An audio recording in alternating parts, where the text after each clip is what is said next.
Good morning, everybody.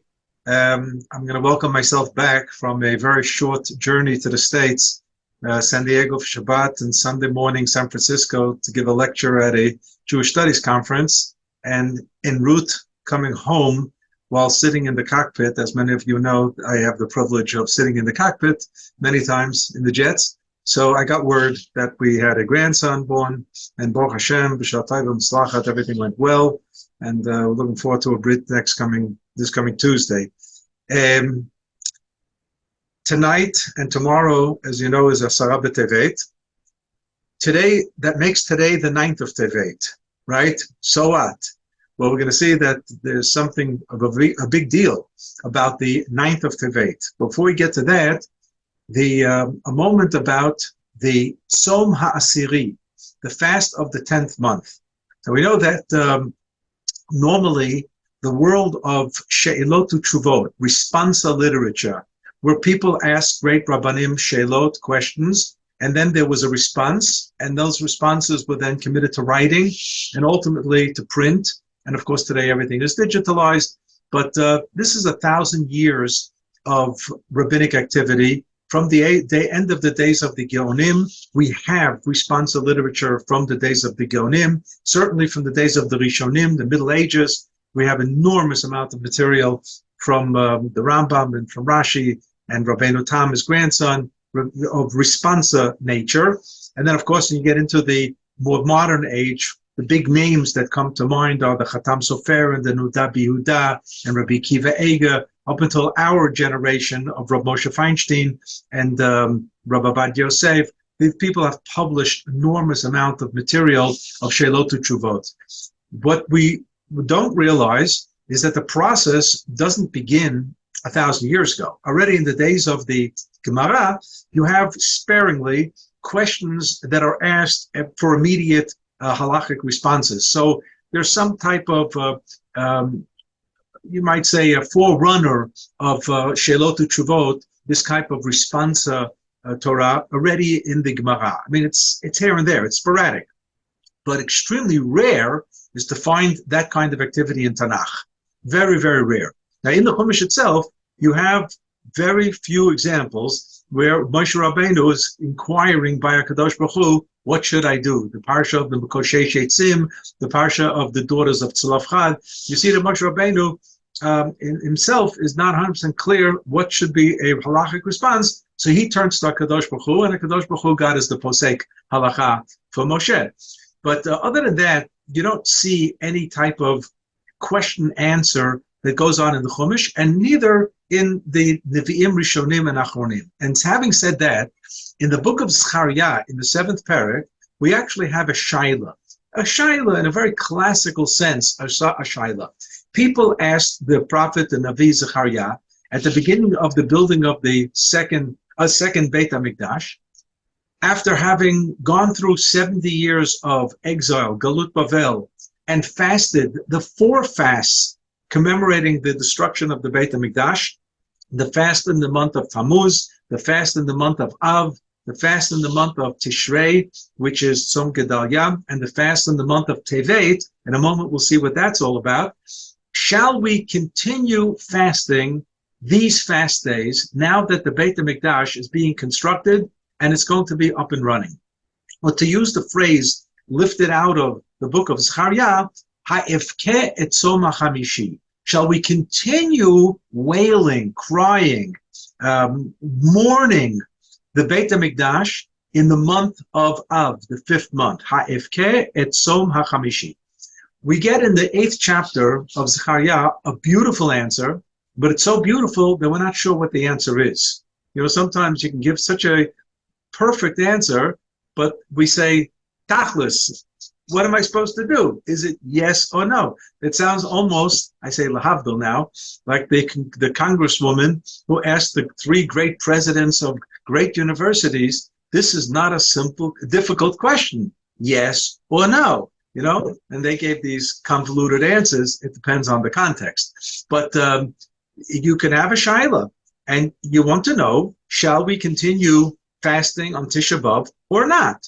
So what we require is a yes or no answer. The answer is, Kol Hashem, God has spoken, Tzom HaRavi'i, Tzom HaChamishi, Tzom HaShvi'i, v'Tzom HaAsiri, the fast of the 4th month, Tammuz, the fast of the 5th month, Av, the fast of the 7th month, Tishrei, the fast of the 10th month, Yu lebeit Yehuda l'sason l'simcha u'lemoadim tovim, will be for Judea, which was Eretz Yisrael at the time, will be for Judea days of Yamim Tovim, festivities. Okay, beautiful answer. When is that supposed to happen? Immediately? 100 years? When does this kick in? That these fast days will no longer be fast days. That generated enormous debate amongst the biblical commentators and the poskim.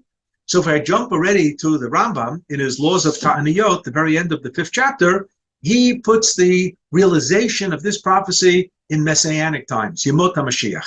You got to sit tight. Until Yemot HaMashiach, these fast days are still fast days, and God willing, there'll be the 3rd Beit HaMikdash. Then we will be able to eliminate the fast day component and graft it upon the dates of when previously we would have fasted. We're going to observe them as festivals, as Yamim Tovim. But we're not there yet, unfortunately. And the Rambam goes even so far to say that even during the days of Bayit Sheni, and let's try to understand this, the Beit HaMikdash is up and running, and there's a Kohen Gadol going into the Kodesh Kodeshim on Yom Kippur, Rambam says we have to fast Tisha B'Av.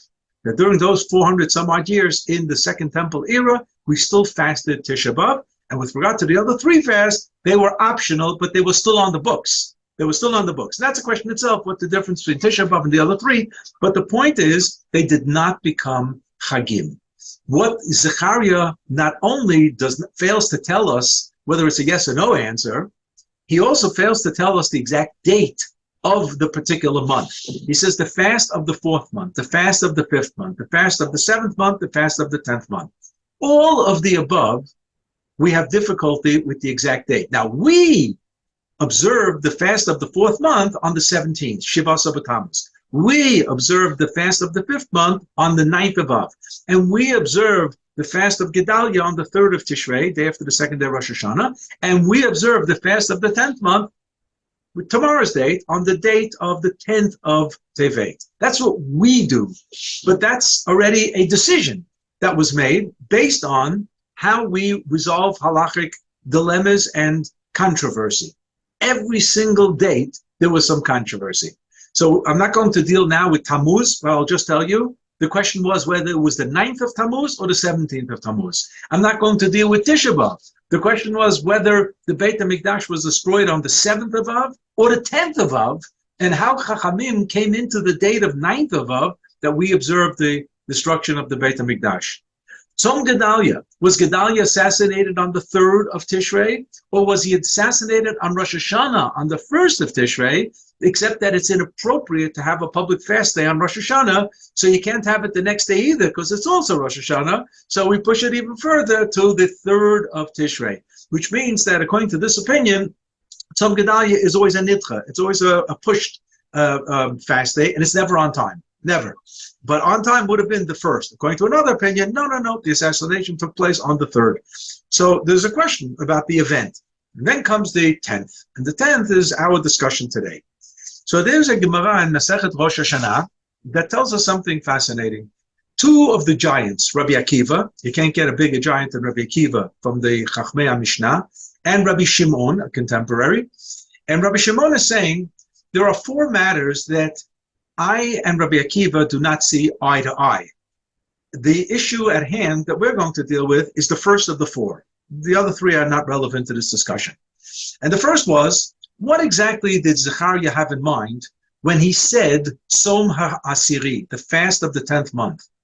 The question isn't which calendar date did the event occur? Like in the Tzom Gedalia issue, was Gedalia assassinated on the 1st or the 3rd? With regard to Tzom HaAsiri, the fast of the 10th month, the issue is not there was an event, but we're not sure if it took place on the 10th or perhaps a different date. That's not the issue. The issue is what occurred on the 10th and what occurred perhaps on a different date in the month of Tevet. To which event did the Chachamim ordain a public fast day? Which means there's no argument as to the events. The events took place. And we know that one event, in a moment we'll spell it out, took place on the 10th. And another event occurred on the 5th of Tevet. No argument about that. The question is, which event generated the public fast day? So let's start with the 10th, because that's what we're familiar with. So Rabbi Shimon says that Rabbi Akiva is of the opinion that Tzom Asiri means the 10th of Tevet, the date that the Babylonians lay siege around Yerushalayim prior to the destruction of the Beit HaMikdash.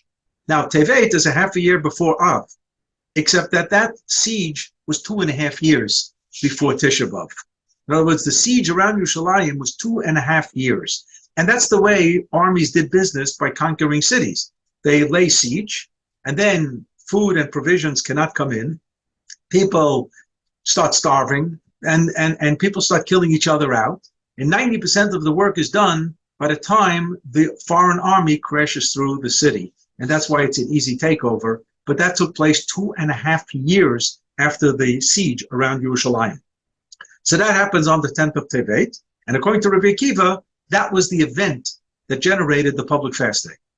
Rabbi Shimon argues, and he says, the Babylonians indeed did what they did, but the Chachamim never made a fast day for that event. They made a fast day for something else. How long did it take for the bad news to travel after Tisha B'Av, after the destruction of the first Beit HaMikdash? How long did it take for the Babylonian Jewish community to catch wind of the fact that Yerushalayim was destroyed and Beit HaMikdash was burnt?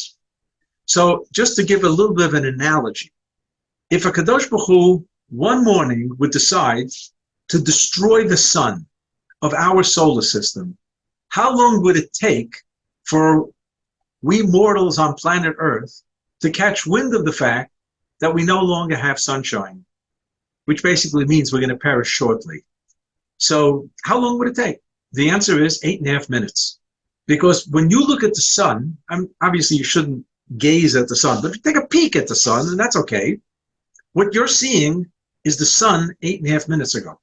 You're not seeing the sun as you see it. If you look at a person now, you're seeing the person now. But if you look at the sun, you're looking at the light that emitted from the sun 8.5 minutes ago. It takes that long in the speed of light to travel, to make it from the sun, position of the sun in the solar system, to make it to planet Earth. So if a Kadosh Baruch Hu would explode the sun, we would catch wind of that explosion 8.5 minutes later. Here, with regard to the news, so how long did it take for the news to travel? So sometimes when I face young students, they don't believe me that 2 generations ago, there was no CNN, and a generation ago, they didn't have WhatsApp, and they didn't have this, and they didn't have that. Today, when I try to explain to people that when the Rambam made a correction in his manuscript, it took years for people elsewhere to catch wind of the fact that the Rambam made the change. And for some, they never caught wind of it, and they kept copying the original opinion, which generated mistakes later on down the road. Because the Rambam didn't have a WhatsApp and a subscription and a Facebook subscribers to say, everybody who subscribes to my Perush HaMishnah, please change the following line in Masechet Brachot, Mishnah Aleph. That would have helped a lot, but he didn't have that. So Bnei Israel, the Jewish people in Bavel, did not have access to telecommunication. So how long did it take for them to get the news? So in the book of Yechezkel, it tells us it took a half a year. Half a year. And who brought the news? One refugee. Vayavo hapalit. One refugee survives the onslaught of Yerushalayim and successfully flees the scene, makes it to Bavel, and reports on the 5th of Tevet. That's a half a year after the destruction of Beit HaMikdash. And the Gemara tells us, the day that they heard the terrible news of the destruction, they ordained a fast day for generations to come on the 5th of Tevet.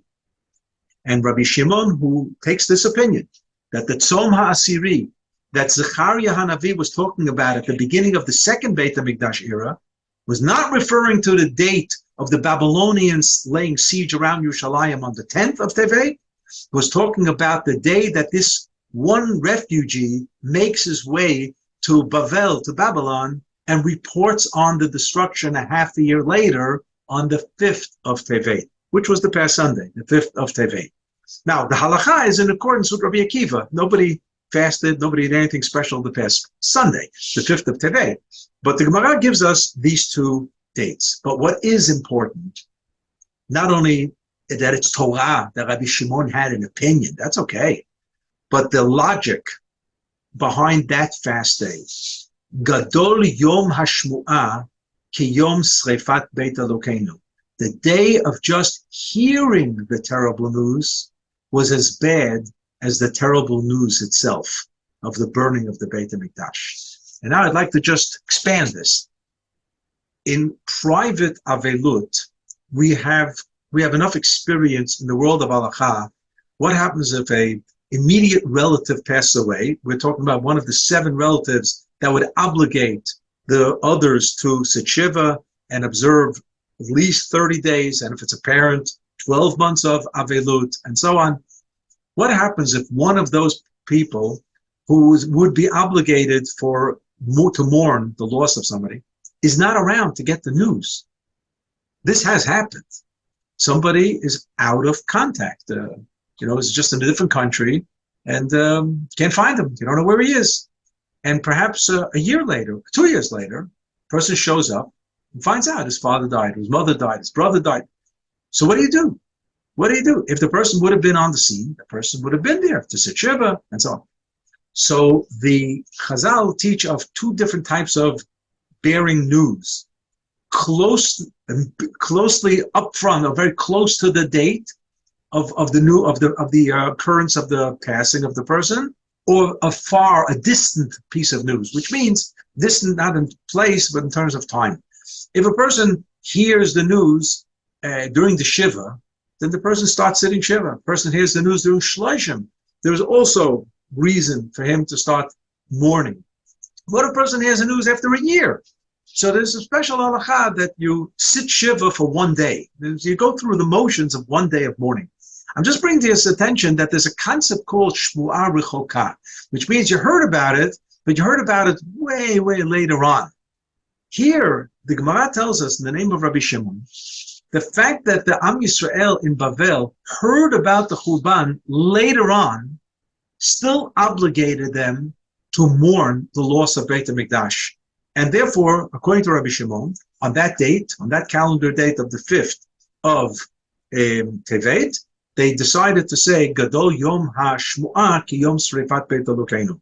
The day of just hearing the terrible, awful news is like the day of the burning of the Beit Mikdash. And what's behind this line, irrespective of the fact that we don't fast on the 5th of Tevet, nevertheless, focusing on this idea of Gadol Yom HaShmu'ah Ki Yom Srefat Beit Elokeinu, you have an unbelievable idea of identification and solidarity. What really happens at the moment of Nichum Avela? Person is sitting Shiva, family is sitting Shiva, and then other members of the family who are not mourners, and then of course the extended family, and then of course the neighbors, and then the work-related friends. All of a sudden people start coming to the house to console the mourners, right? Nichum Avela. What exactly takes place at Nichum Avelim? So I'll divide it between the proper mode and the less proper mode. The proper mode is to talk about the person who passed away. That's the proper mode, and that's called hesped.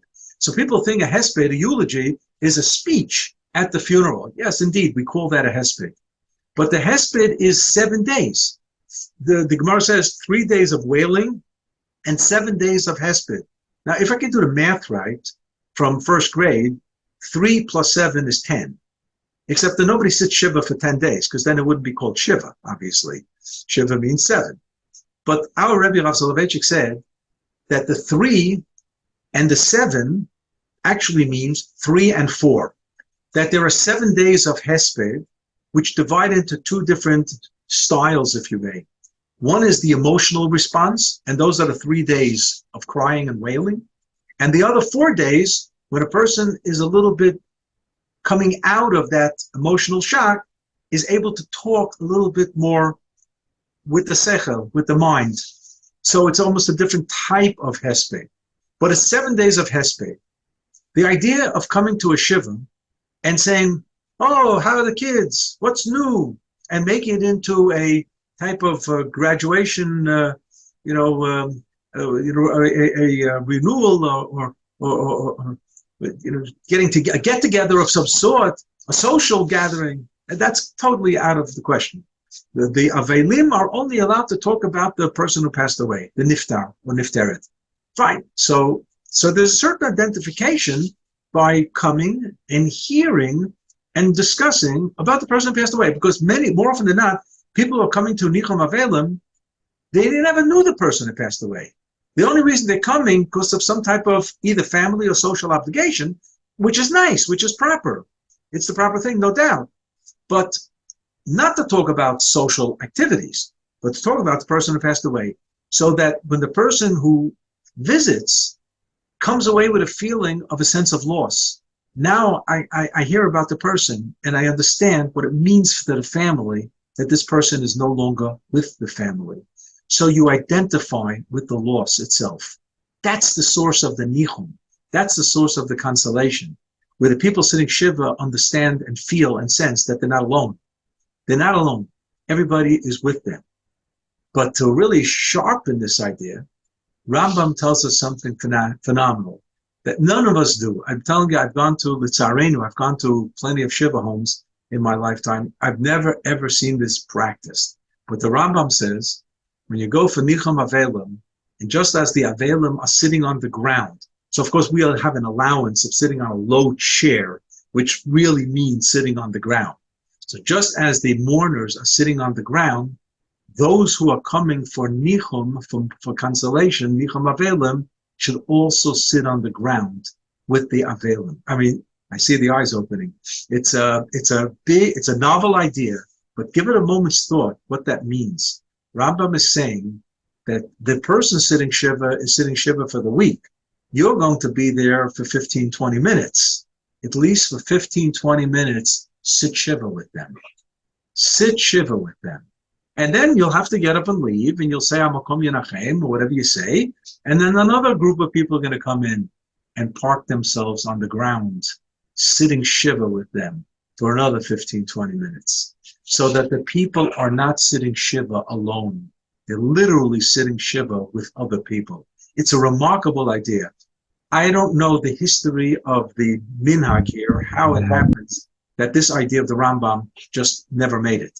But in theory, it's a tremendous idea of solidarity and identification.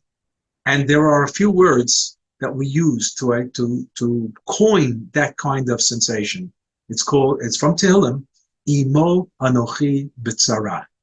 We say it about a Kadosh Baruch Hu, Imo Anochi B'tzara. God is with us in moments of tzara. I heard once, and I'm trying to scratch my head and think, did I hear it from Rav Shlomo Carlebach? And I may have, or I may have heard it from a different source. But it was said about the Piacenza Rebbe, who was in the Warsaw Ghetto. He was known as the Eish Kodesh, a very, very famous Hasidic Rebbe of the early and mid 20th century. He dies in the Shoah. He wasn't killed. He succumbs in the Warsaw Ghetto. And he was a remarkable, remarkable personality. And he said on the Pasuk in Sefer Tehillim, so we're familiar with chapter 23, Hashem ro'i lo echsor, binot desha yarbitzeni, ameh menuchot yinaleni, gam ki elech begeit salmavet, lo ira ra ki ata imadi. Even if I find myself in the valley of death, or translated very simply, I'm looking at death squarely in the eye. Lo ira ra, I will not fear the evil. Why? Ki ata imadi, you're holding my hand. You are with me. You, God, are with me. It's consoling, it's soothing to know that you are there with me. Imo anochi b'tzara. So that's Tehillim, that's David HaMelech, Mizmor David, Hashem ro'i lo yachzor. What does the Piacenza Rebbe add to this? He reads it against the rules of grammar. Now, in the Hasidic world, that was fair game. they didn't always know the proper digduk, grammar, and how they put the psukim together. But he read the following. Gam ki elech begeitz al mavet, even if I was in the valley of death, it should not be read, lo ira ra, I will not fear the evil. Why? Ki ata imadi. But the Rebbe read it as follows. Lo ira, I will not fear. Kama. Ra, I feel terrible. Ki ata imadi. That you too, you God, also have to be in this mess as I am. There's an unbelievable understanding of what this pasuk is. Ra. It's terrible. He said it in Yiddish. Es tut mir schlecht. I feel horrible that you too, you God, have to be in this mess with me. Ki ata imadi. This idea that a Kadosh Baruch Hu is together with Am Yisrael in tzara has expression in one of the tefillot that we say on Chag HaSukkot in the Hoshana. So when we finish going around with our Lulav and Esrog, the Bima, so there are another poem of chapter of Kehoshana, Kehoshana, Kehoshana, until Ani Baho Hashiana. And one of those lines says, Nakuv, it says, Katuv v'hotzeiti, Nakuv v'hutzeiti, in Parshat Va'era, where Kadosh Baruch Hu tells Moshe Rabbeinu the four expressions of redemption. And one of them is, V'hotzeiti etchem mitachat tzedlot Mitzrayim, I will take you out. And that means I will take you out. It can be read, V'hutzeiti, God is saying, I will take myself out. Which means when Am Yisrael is in exile, in Mitzrayim, HaKadosh Baruch Hu, as if to say, Kaviyachol, is also in exile. And hence the redemption of Am Yisrael, ipso facto, means HaKadosh Baruch Hu is going to be taking himself out as well. So what was he doing in Mitzrayim? The answer was, Imo Anochi B'tzara. Kadosh Baruch Hu is with us in tzara. And that's what David HaMelech says. Gam ki elech begeitz al mavet lo ira ra, I won't fear the evil. Why? Ki ata imadi. In spite of the fact that I have tzarot, you are with me. But the Piacenta said, oh, it's horrible. Kadosh Baruch Hu has to be in this tzara also. Never feeling bad. Can you imagine? Feeling bad for a Kadosh Baruch Hu that he's also stuck in this mud, in his butts, in this terrible, horrible situation. So this is idea of identification. Imo anochi b'tzara. A few weeks ago, when the communities of the northern part of Israel, the city of Matula, the city of Kiryat Shmona, the Moshav Shtula, and other Moshavim along the northern border with Lebanon, the army insisted that the civilian population has to move. And this is after the civilian population of the southern front, opposite the Gaza area, was already relocated in hotels in the Dead Sea area, like my daughter was from Kibbutz Saad, or Eilat. Those hotels were occupied. And at the end of the day, all the hotels became occupied. And they didn't have place for everybody, but they had to relocate people. So in Kfar Maccabiyah, in the center of the country, there's tremendous parking lot because it's a convention hall. So they made a tent city. Okay, a tent city. You can do that before it starts raining. So, in October, it still wasn't raining yet. And the temperatures were not ridiculously low, and certainly in Tel Aviv area, they're generally more mild than in Yerushalayim. So they started putting up people from the north, from Kiryat Shmona area, in this tent city in Kfar Maccabiyah. So one family, they were interviewed on radio about the conditions and so on. So one gentleman said, it wouldn't even be a bad idea if the prime minister and his wife came to one of these tents to sleep here just one night, or perhaps other ministers, one night, just to leave the comforts of their home and sleep here, occupy a tent, so they can feel what we're going through right now. And it was an amazing thing that it came from such a person. The fact that people in leadership, in government, didn't think of it on their own, That's a problem that we have with some of our leaders. A bigger problem is after this gentleman said it on the air, it still didn't happen. The idea of picking yourself up and, bunking down in an uncomfortable situation so you can tell the people, Imo Anochi B'tzara. So I want to share with you something that our Rabbi Rav Soloveitchik told us about his grandfather. So Rav Soloveitchik had, as most human beings have, two grandfathers. Usually, I'm not kidding, I had three, because the Rav became my third grandfather, but a spiritual grandfather of sorts. But the Rav had two grandfathers, so I'll just say a word about the less famous one, Rabbi Elia Feinstein, who was an uncle of Rabbi Moshe Feinstein. It's all, the brains are all in the family. You can't help it. I remember the Rav once said an amazing idea, and he saw the people went, wow. Like, you sometimes you just, wow, and then the Rav saw this, and he said, oh, you think what I said was something really great? You know what really would have been wow? If the background that I had I not turned out to be the way I turned out, that would have been wow. But what do you want from me?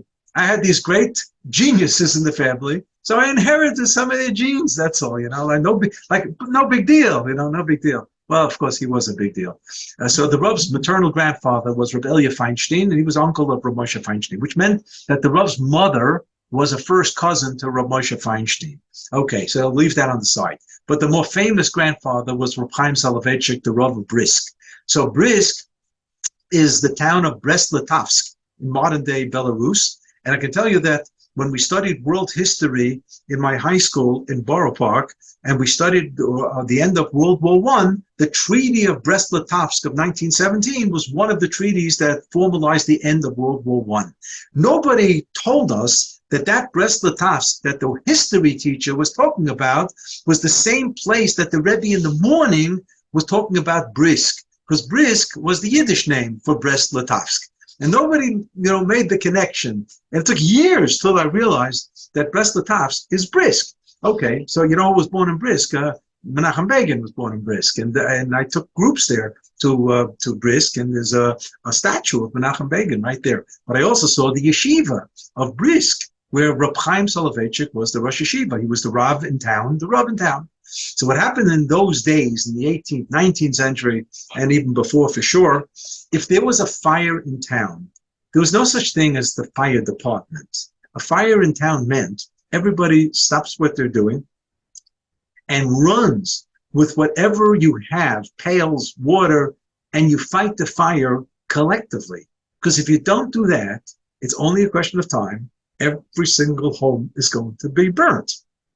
So any type of fire struck in a city, it was calamity time. And even if you saved partially, there are going to be some people who are going to be without homes. And as it was in Brisk, when Reb Chaim Soloveitchik was the Rav, there was a fire in town, and everybody did what they had to do. And it turns out that half the town burnt down.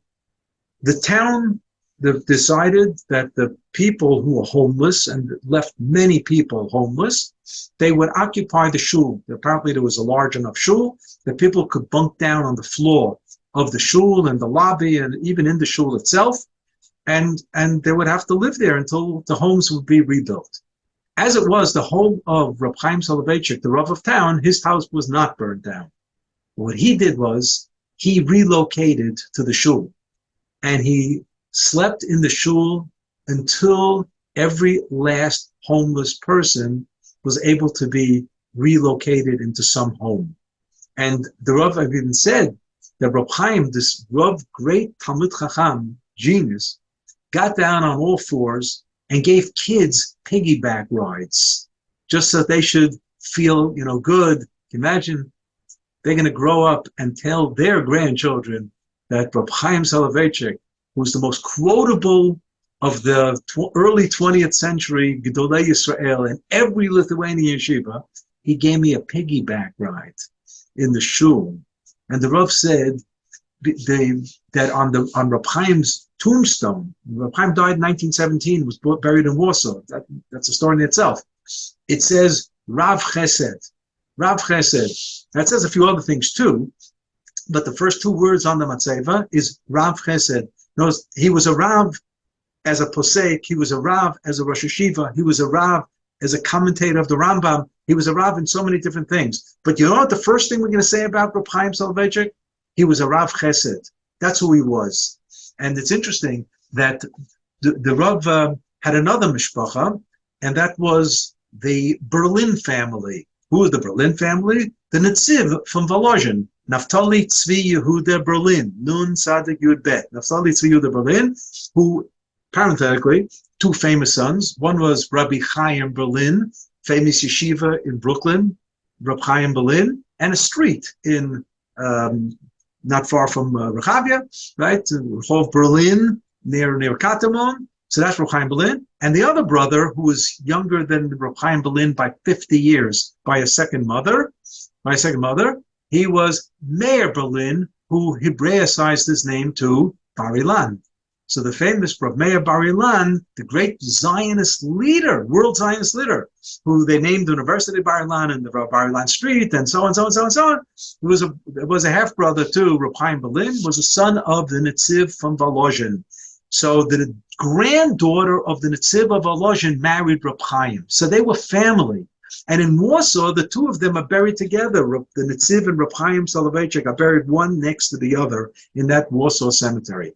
So Rav Meir Bar Ilan was mishpacha to the Rav. They were like, the Rav used to refer to him as my uncle. And Rav Meir Bar Ilan told the Rav that he himself asked two great Rabbanim, what is the essence of the rabbinate? So I was the rabbin at 38 years, so it's a nice thing to hear. He asked the author of the TORAH HaShulchan, whose name was Michiel Mechal Alevi Epstein, what exactly is the job of a Rav? And he asked Reb Chaim Soloveitchik, the Rav's grandfather, what exactly is the job of a Rav? So the author of the TORAH HaShulchan, Michiel Mechal Alevi Epstein, said, to respond to halachic questions, or in Yiddish, tzapaskin and shailas, to posek halachot. That is the job of the Rav. Everything else is on the side. And Reb Chaim said to be involved in chesed, in acts of chesed, and everything else is on the side. That's who he was. He was an ish chesed. Why? Because he was a machmir. He was strict about imo anochi b'tzara.